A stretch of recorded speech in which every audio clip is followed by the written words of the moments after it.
Yeah, welcome again to these lectures. In this lecture, we are going to be talking about arrays, iterations, and the invariants. Okay. The data is stored in computers, as we know, in patterns of bits. But these days, when we deal with modern programming languages, we deal with higher level objects like characters, integers, floating point numbers, and so on and so forth. All of these objects are actually a sequence of bits that are locked together. Okay, so we actually need to build algorithm that we use to manipulate collections of such objects. So we have to deal with the procedures for sorting and sequentially processing these objects together, and that is what we are going to be doing in this course. Now we'll first start dealing with arrays. Arrays actually are the array items are actually stored in sequence of computer memory. So when you typically write an array like this, like the whole of this is an array. When you write an array like this, it's an example of arrays of integers. All of these numbers, items in the array can as well become strings, okay? But the point we're trying to make is that each element of the array is allocated a computer memory. So when you look at the diagram in this place, you are going to see that the first row defines the address location where the array of items are stored. So the second row defines the array itself. So this place can be 1, this place can be 2, this place can be 3, 4, 5. These are items we are storing inside of the arrays. Okay, so but we have indexing location that defines the location of the array in memory. So if we want to call array number 1, if we want to call an array from this indexing position, is going to actually reference this address, and then whatever object that is stored in that address location is going to bring it back to us. So but to discuss these things, we need a convenient way to write them down on paper rather than writing them in bits in computer memory. So we can just write them as items in order that are separated by commas.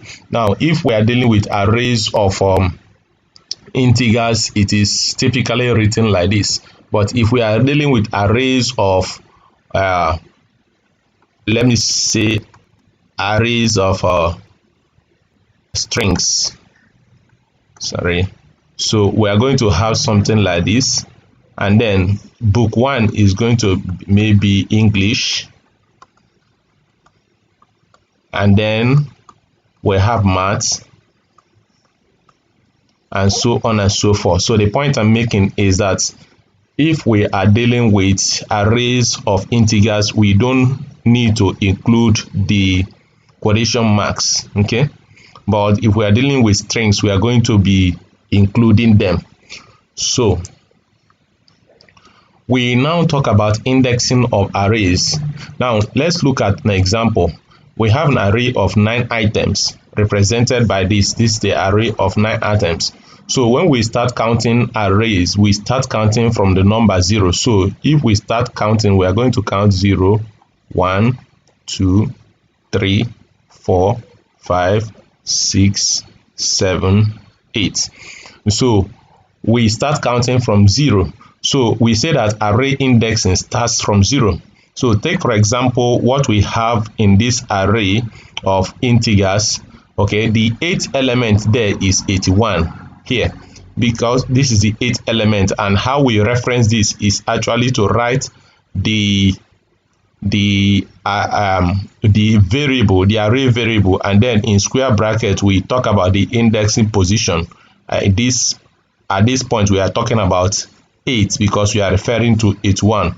So in a more general sense, for any integer I denoting a position, we write it like this, okay? So where I can mean 1, 2, 3, 4, 5, and so on and so forth.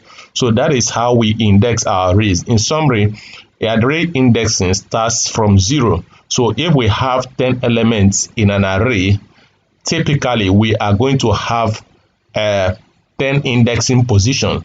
But in our bracket notation like this, the maximum that we are going to have is going to be A9. That's if we have 10 indexing positions in an array, because our indexing starts counting from 0 instead of from 1. Okay. Now, the way we access elements in an array is first of all to call the array variable. In this case, looking at this is the array variable. And then we talk about the index, the particular element we want to call in that array. And this systematically gets the element. The moment we call this, it's just like in the previous slide, is going to reference the address location denoted by this, and then whatever object that is stored in that address location is going to be shown to us. So when we put any number there, that number can either increase or decrease. So what it means is that we can have a way that we manipulate our individual item indices, okay, by incrementing or decrementing it if we want to navigate to a particular value in an array structure. So algorithms that process data stored as arrays typically need to visit systematically all the items in the array and then apply appropriate operations on it. So basically we are going to be looking at several of array operations. Okay, now these are some common array operations, the things that we can do concerning array. It begins with initialization. So we initialize an array first of all. So how do we initialize an array? We call an array variable like we have here, and then we set it to an array of items. That is called static initialization, because we already have the number of items we want to actually assign to the array variable.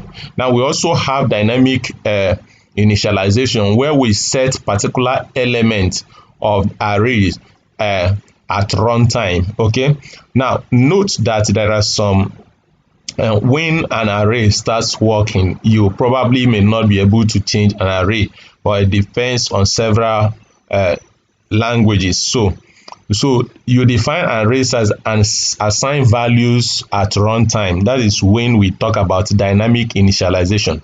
So but in static initialization, the moment you have initialized it, you are not changing it. Okay, so this one works at compile time. Okay, while dynamic initialization works at runtime.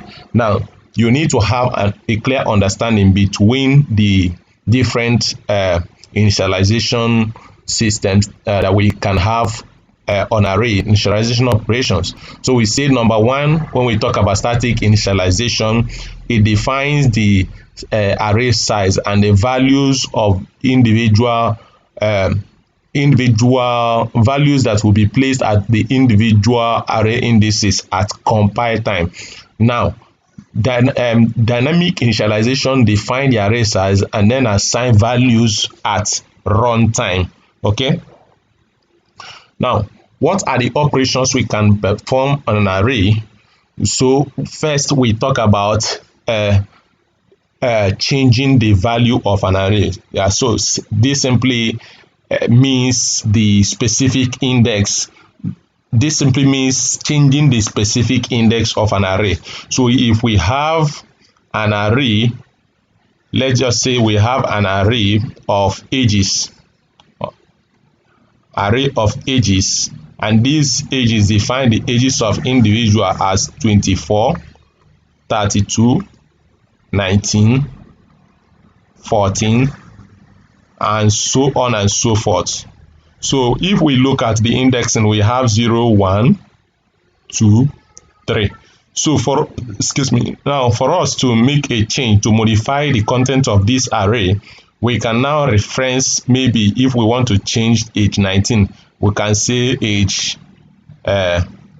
now I call the index position, which is 2, and then set it to a new age, maybe 23.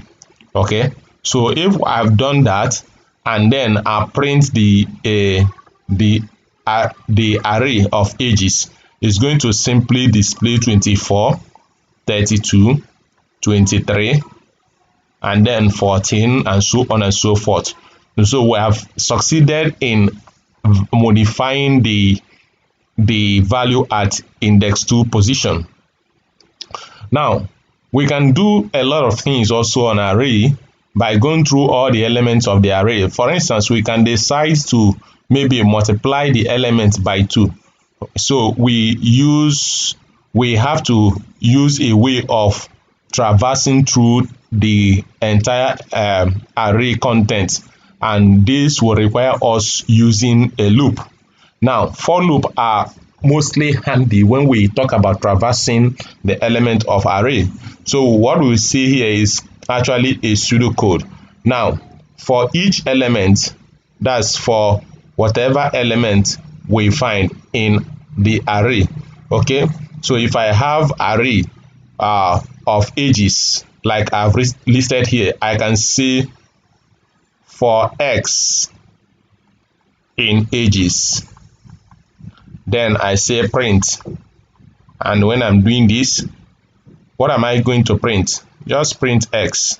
Okay, what it means is that all of these things are going to be printed one after the other, because the system is going to loop over the array, and for each traversing of the array, it prints what is x at that moment. Okay, so that's one operation. So if we are looking at Python, we'll call this Python list. Now we can as well insert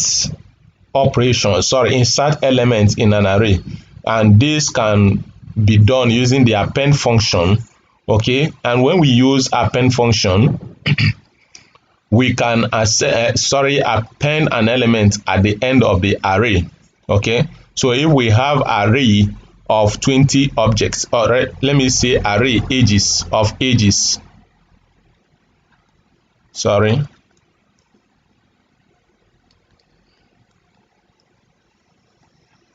if I have array of ages, and those ages are 13, 14, 16, 19.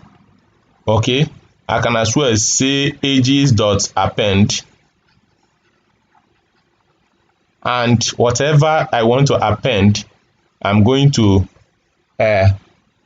place it here. So I can say append 20. Okay, now if I print ages, I will notice that it will be 13, 14, 16, 19, and then 20. Okay, now when you say append, it appends it at the end of the array elements. Now if we use insert function to insert an element, that element will be inserted at a specific index in an array. Okay, so as we can see here, you see that the insert method in this, we have two parameters. Number one is the position, the index position where you want to insert that element, and then number two is the value of that element. So we have the index and then we have the value. Okay, those are the two parameters the insert function will have when you want to insert an element in an array. Okay, now deletion operation has different methods that we can engage in order to properly delete an element of an array. Now if we use, number one is when we want to delete an element in an array by value. So we are going to use the remove method like this. Now this remove method removes the first occurrence of that value. In other words, this thing removes by value. Okay, so if you want to remove an element in an array, like the previous example that I gave, we have 13 there, we have 16, we have 19, 20. Now, if I want to, there's a possibility that in a set of arrays, I may have a value occurring more than once. Now, if I use this particular method, it's going to remove the first occurrence of that value, okay? Now, but if there's a particular value that, there is a particular index of that array that I want to remove, I am going to use the index method, I'm going to use the delete method on that particular array index, okay? So if I call delete method on the array value at position 3, okay, it's going to remove the element at that indexing position.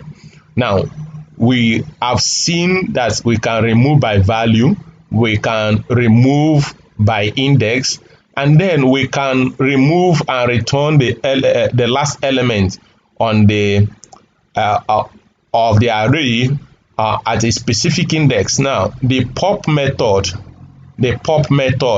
actually will return and remove the last the last element of the array if you did not specify a value.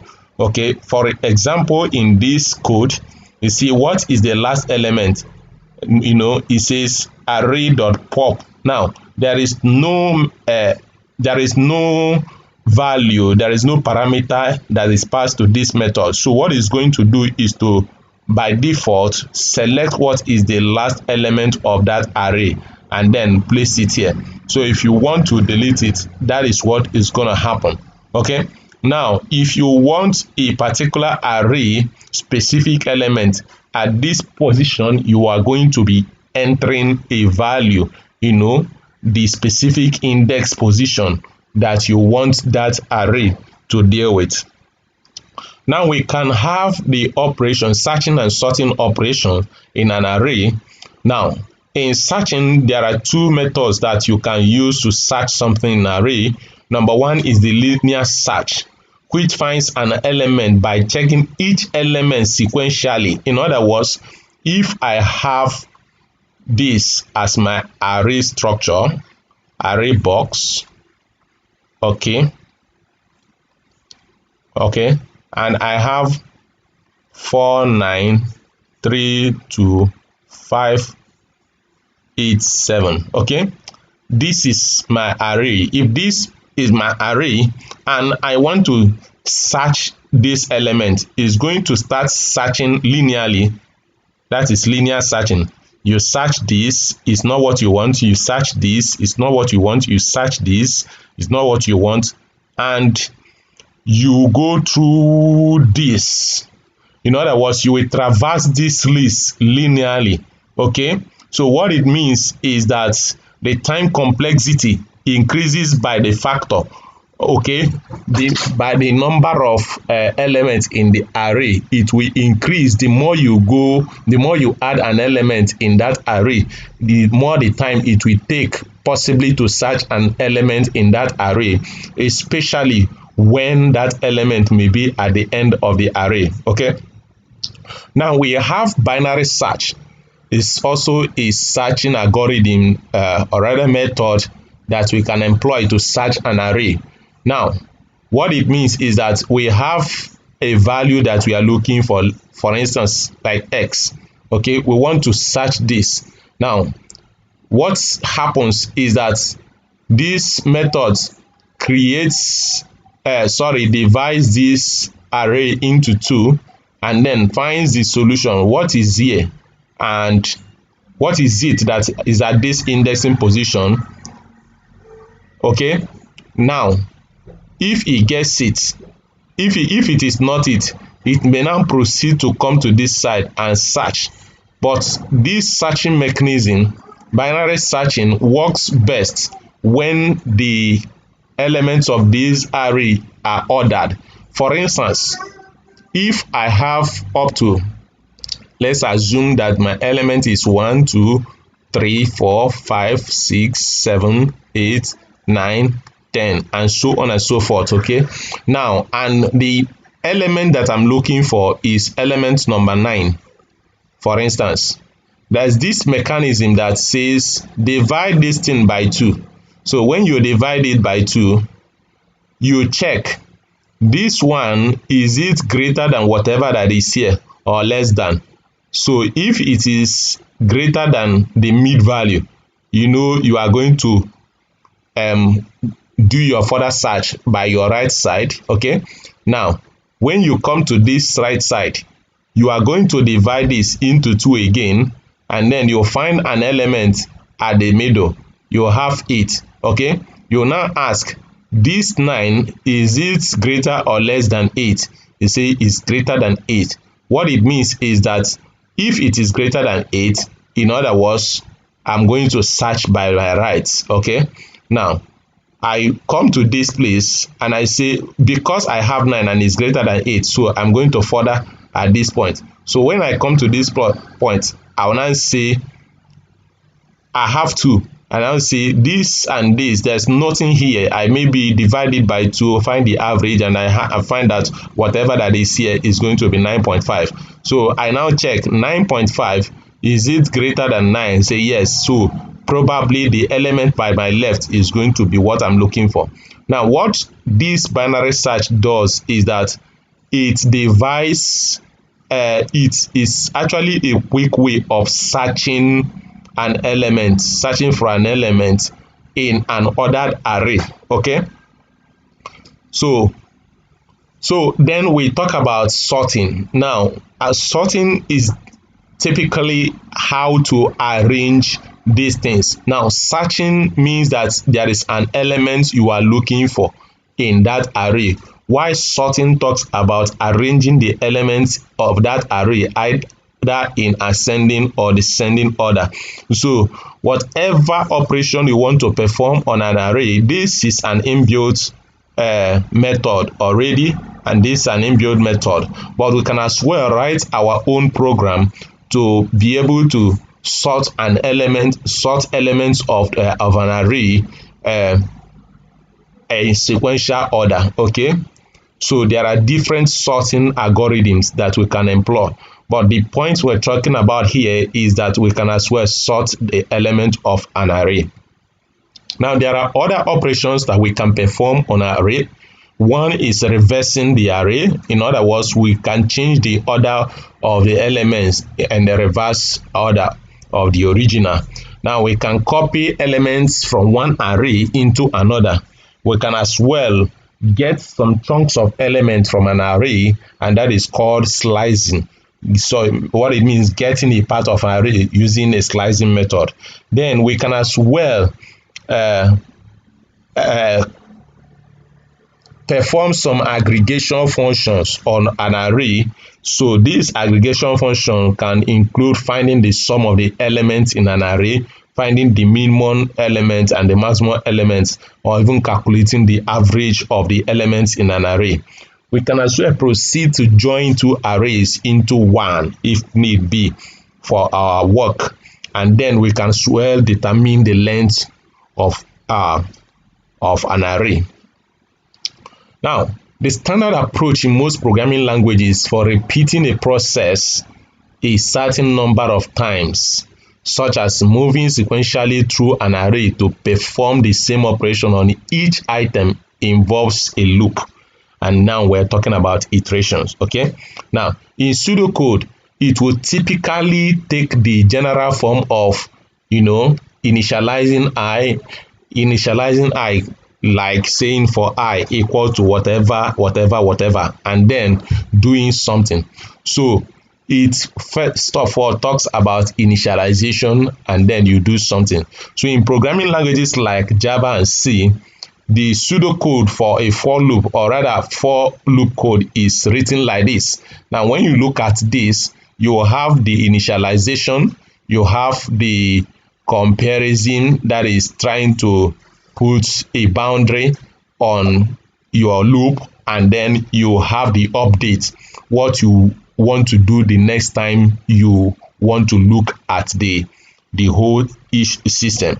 So looking at this this diagram, we have item in sequence.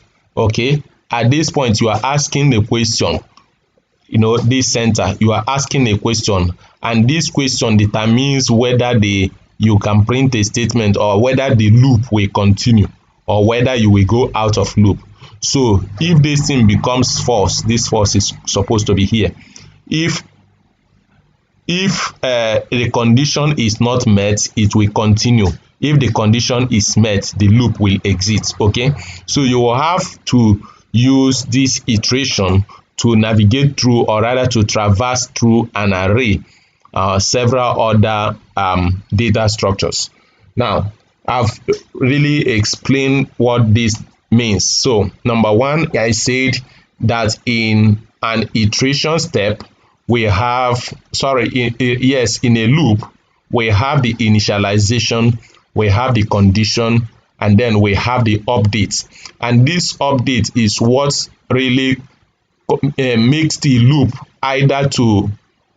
makes the loop to be finite. Let me use the word finite. Okay, now what it means is that if this update variable is not in the loop, you are going to get an error, especially for for loop, because it's not going to work.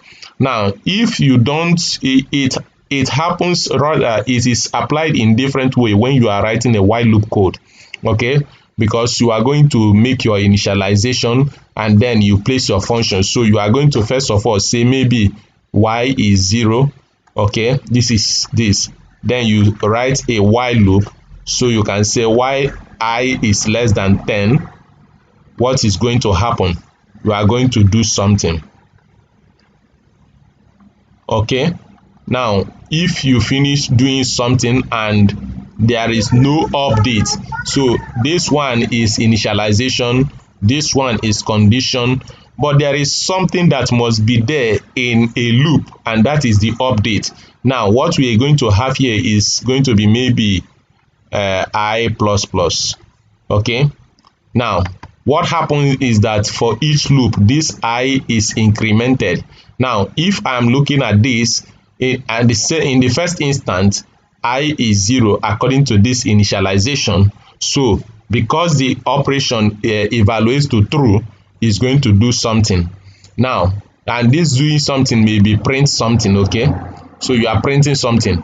Okay, now if this particular step is not, the update step is not placed in this loop, what is going to happen is that I will forever be less than 10. Okay, and then this loop will continue until it crashes your computer. So this is a no. Okay, now for every loop there is this initialization, there is this condition, and there is this update. Okay, now any of the 4 parts of the loops are optional. One way to write it explicitly is here. Okay, now inside of loop there are things that are called invariants, and these invariants are the things that when it crosses that boundary, the system is going to stop. So an invariant is typically a condition that does not change during execution of a given program or algorithm. So it may be a simple inequality such as I is less than 20, or something more abstract such as the items in the array are sorted or whatever. Okay, invariants are important for data structures and algorithms because they enable correctness proof and verification. Okay, now in particular, a loop invariant is a condition that is true at the beginning and end of every iteration of the given loop. In other words, for a loop to complete successfully, there must be a loop invariant presenting a condition that must be true at the beginning and at the end of every iteration. Now, at the moment that condition changes, the loop is going to break out and stop. Now, let's consider an invariant example here. Okay, we say consider a simple example of a procedure that finds the minimum of n numbers stored in an array A. Okay, now there is an initialization that we have here. Okay, inside of this is actually the name of the function that returns a whether something you place is a minimum value or not. Now, this is an integer, okay, and it takes two variables, and number one is what is going to be here, the integer, and then the float. Sorry, yeah. Now, inside of that, there is first an initialization, and then the content of this for loop is there. And what did he say? There is an initialization here that says that integer I is equal to 1. So we are starting from here, and then he says that if I is not equal to n, whatever that is placed here, okay, this is the condition, I not equal to 10, and then we increase I. So there is a loop. We are going to go through this until we find an element in that array, okay, until we find an element in that array that we agree. Now, we now write, it says minimum equals the minimum item, okay, yeah. Now it says if this, now if I, this is less than the minimum. Now the minimum is initiated that we want to first think that at this point we set the first element of that array, okay, as the minimum value, and that first element is at index position 0. We set it as the minimum value. That is what we set it to be initially. Now we now traverse through the whole array of n objects, okay. Now at every point in time we increase the value of I, okay. Now when we increase the value of I from 0, the next iteration we are going to make it 1, the next iteration we are going to make it, and so on and so forth. So at the point we are looping over, looping over this, we are going to check that point, that thing that we set, or rather the particular object at a specific index that we are checking. We are checking, is it less than our initially set minimum value, okay. Now if it is set as if it is less than our initially set minimum value, set that particular object as the new minimum value. Are you getting me? Okay, if it is less than that, set it as the new minimum value, and this loop continues until the numbers in the array, until the element of the array. Now this is the condition, until if I is not equal to this. So I will continue to increase until it is equal to n, and the moment it is equal to n, whatever that is left at the minimum value is returned as the minimum value in an array, okay. Now we have an explanation of the code here. Let me just quickly read it through. It says at the beginning of each iteration and end of any iterations before, the invariant means equals the minimum item in this array, okay, in this array. It's an array, okay. Okay, it starts off true, and the repeated process and update clearly maintain its truth, okay. Hence, when the loop terminates with the point that it says that I is now equal n, we know that the minimum equals the minimum item that we have returned, and hence we can be sure that min can be returned as the required minimum value. All right, this kind of proof by induction, okay, this is a kind of proof by induction. So the invariant is true at the start of the loop and is preserved by each iteration of the loop. Therefore it must be true at the end of the loop, okay. Now that is the end. Thank you very much.